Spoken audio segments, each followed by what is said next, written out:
Hi everyone, Aaron here for Zollotech, and iOS 12.2 Beta 6 has been out for a little while now, and I've been running it on my iPhone XR and quite a few other devices as well.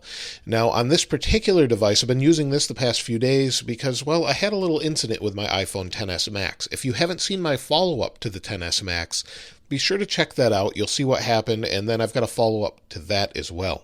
So I've been running it on my iPhone XR. I also have it on a 6S Plus right here, and it is on the 5S and some other devices as well.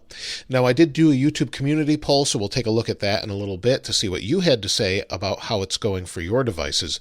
But I did read all of that and take that into consideration when I was seeing what kind of bugs we have with this particular update. Now, Beta 6 for me has been mostly good. The main issue I have with this has to do with notifications, and I'm just not getting them most of the time on this particular device. They're actually turned on most things. I turn them off during the videos, but most of the time they're turned on, such as YouTube Studio, and they just don't come through. Maybe sometimes they will, but then they'll show up on the XS Max, which is kind of strange because they're hit or miss with that.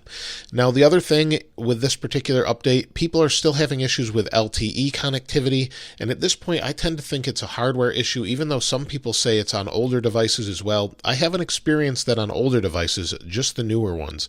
Not so much lately, but it still happens, and I think that's due to the Intel modem, and I'm tending to think it's more of a hardware issue as opposed to a software issue, but hopefully they resolve that at some point. They still have not really acknowledged it.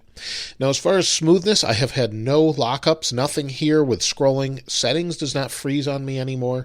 I know some people were having that with Beta 5. I haven't seen that with Beta 6, and people have not told me that it's freezing with Beta 6. So that part's really nice, and most people, with the exception of maybe one in the poll, are having good battery life. I've had pretty good battery life on this device. This one has not been used as my main phone most of the time, so you'll see it's at 100%.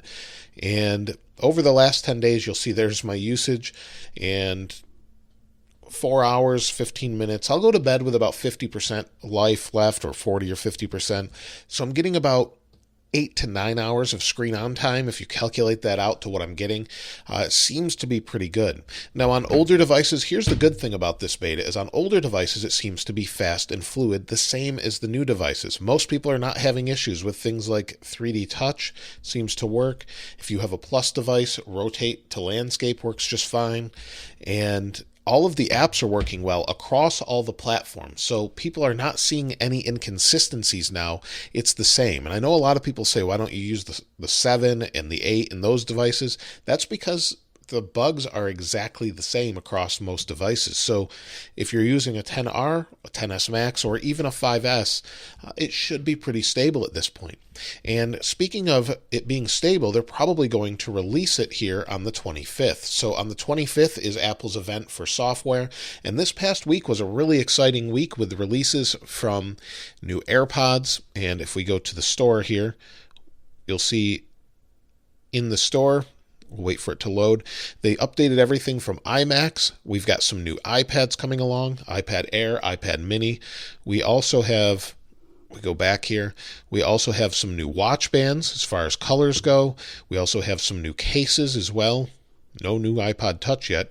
New cases here for a spring collection. None of these are available in the store yet, though, and we're waiting for more of this to be available. But there's some new iPad or AirPods with the new wireless charging case.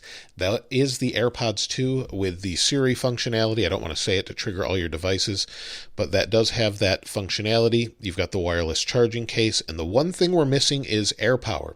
And iOS 12.2 Beta 6 supports AirPower. So if those devices were to come out today or later next week, we should be good, since the final version will be available. So that part's really nice. We should see that final release soon. Now, on Monday, we should see some updates with news for a subscription service here. We also should see some updates for maybe iTunes with a subscription service there for movies and video or TV shows. So we're waiting for all of this stuff, and it's kind of been a very exciting week. They don't normally release all of that sort of products prior to an event, so it's nice to see them doing that. Now let's take a look at the YouTube community poll, and you'll see It's got 4,200 votes or so, and 26% of you said it was great, 5% said it was terrible, 7% said okay but some bugs, and 63% of you said you're waiting to update when the final comes out. Now this terrible at being at 5% is a little bit higher than the previous one, and many of you commented and said this was pretty good though. So I went through every one of these comments. Of course I won't read them all since there's about 100, but let me just see if I can find some specific devices where people were saying, you'll see this says everything running smoothly. I don't know which particular version. It says Max. So far it has been solid. It's been really good, snappy and smooth.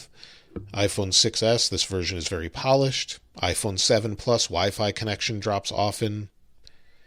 You'll see a lot of people with different devices saying, I have seen great improvement in the battery. iPhone XS and iPad Pro 11-inch, smooth sailing on performance and battery life. You'll see here, iPhone 7, the LTE is buggy on this release. It worked fine on all other betas. That's where I said some people are reporting on previous versions that there may be an issue. Everything's great on my iPhone 8 Plus and pretty good battery life. Even though I don't force close apps in the background, they still have to reload and do not stay open. That's pretty typical. If you have apps in the background and it goes back a little ways, it will actually pull those out of memory, and that's basically just an icon there, and it reloads everything to kind of refresh it. If you had background app refresh turned on, you may see that less often though. Great so far. I had a little hiccup toward the beginning with battery life, but that resolved quickly, so I'm attributing that to indexing. Other than that, it's smooth sailing. Great so far, two-day battery life with 5 hours of screen on time, iPhone 10. iPhone 7 is working great on iOS 12.2 Beta 6. Performance is very smooth, no lag whatsoever. Oh, here's another phone using iPhone SE and iPad 2018 6th Gen, and it's awesome, running smoothly. Seems like excellent battery life. I don't know if it's related to connectivity, but I have issues where it won't let me make phone calls until I power the phone off. That could be a pretty big issue, so hopefully that's not the beta and maybe it's something with your carrier. I'm not sure, but great, no problem. Battery life is still good on iPhone 6 and iPad Pro.